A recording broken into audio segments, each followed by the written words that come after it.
السلام علیکم ویورز، آج کسوٹی ڈیجیٹل پہ میں اگسٹن جیکب آپ کا میزبان ایک نئے شو کے ساتھ، اور یہ شو ہے ہم بھی پاکستانی.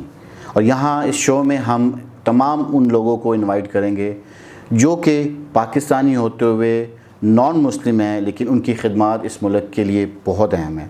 اور ایسے نئے نام، نئے چہرے، نیا یوتھ، بزرگ لوگ سب اس پروگرام کا حصہ بنیں گے.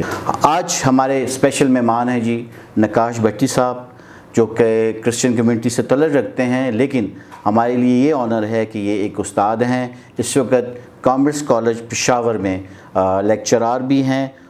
اس کے علاوہ ہم یہ بھی جانتے ہیں کہ یہ بہت سارے ایسے کام کر رہے ہیں جن کی وجہ سے نہ صرف پاکستان کو بلکہ ان کی اپنی کمیونٹی کو بہت ساری خدمات حاصل ہیں.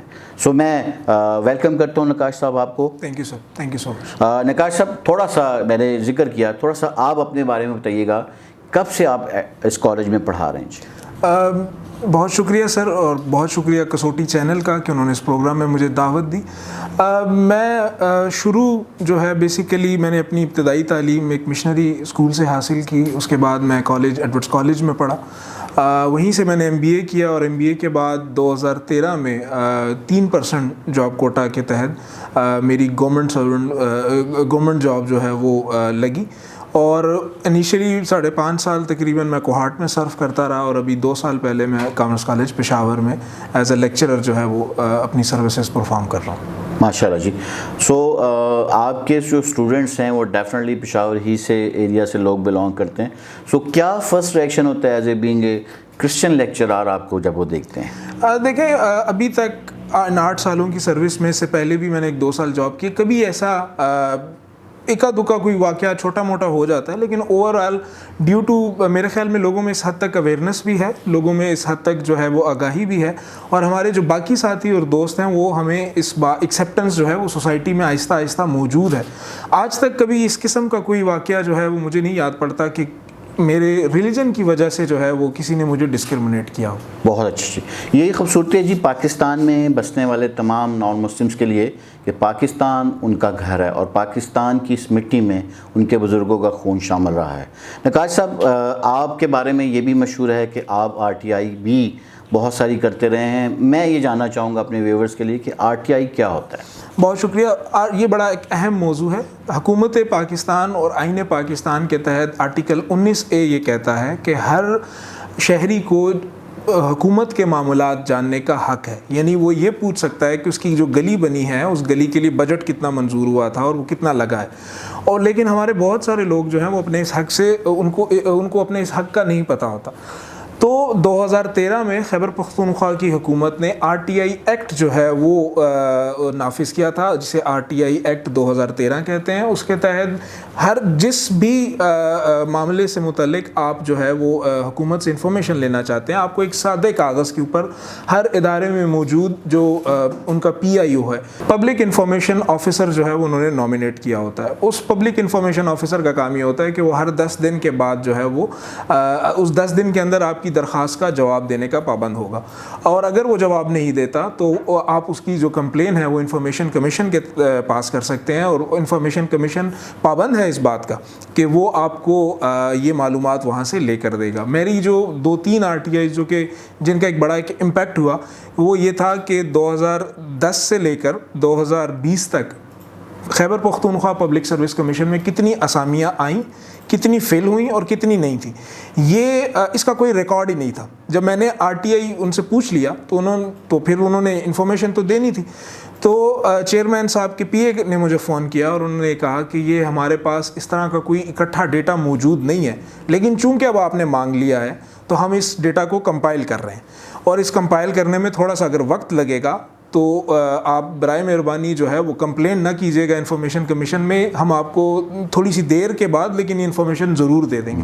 تو اس RTI کا نتیجہ یہ نکلا کہ کمیشن نے اپنا جو ڈیٹا ہے اس کو کمپائل کر لیا. ایک اور RTI میں نے کی تھی اوقاف ڈپارٹمنٹ میں، اور اوقاف ڈپارٹمنٹ میں میں نے یہ ان سے پوچھا تھا کہ جو بیوہ فنڈ اور جو جہیز فنڈ ملتا ہے وہ کن لوگوں کو ملتا ہے ان کی تفصیلات دے دیں پچھلے 5 سال کی. تو انہوں نے بھی اس RTI کے تحت وہ انفارمیشن مجھے مل گئی. اس میں تھوڑی بہت جو تھی وہ اتار چڑھاؤ تھا. اتار چڑھاؤ سے مراد یہ تھا کہ کچھ لوگ ایسے تھے جن کے نام ریپیٹیشن میں تھے, ڈبلنگ ہوئی تھی.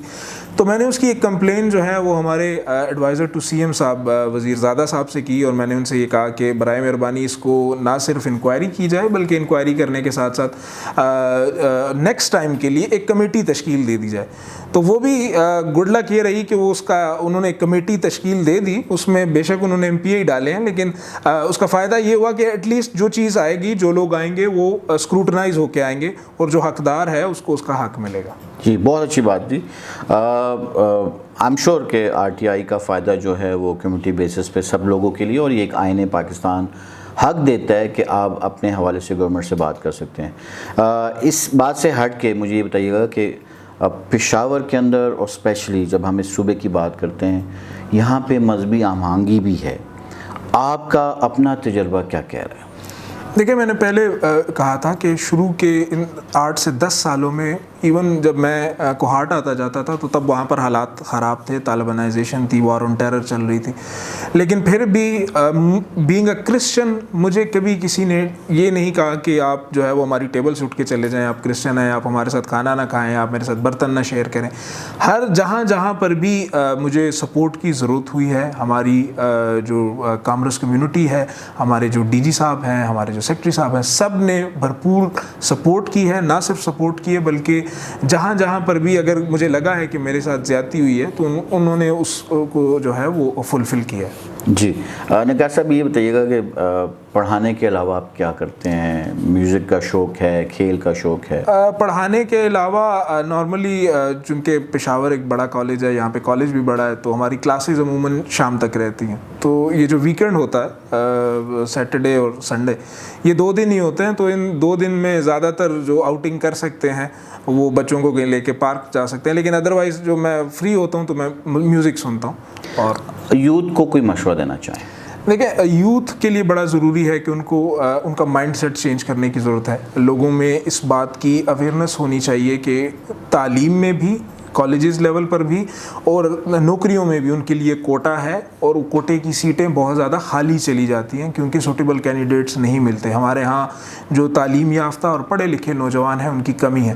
لہٰذا میری نوجوانوں سے یہی گزارش ہے, ریکویسٹ ہے کہ برائے مہربانی وہ اپنے اس حق سے جو ہے وہ مستفید ہونے کے لیے خود کو جو ہے وہ تعلیم کے زیور سے آراستہ کریں. بہت شکریہ. نقاش بھٹی آج کے ہمارے اسپیشل گیسٹ تھے, جن کی باتوں سے آپ سب کو بہت فائدہ ہوا ہوگا.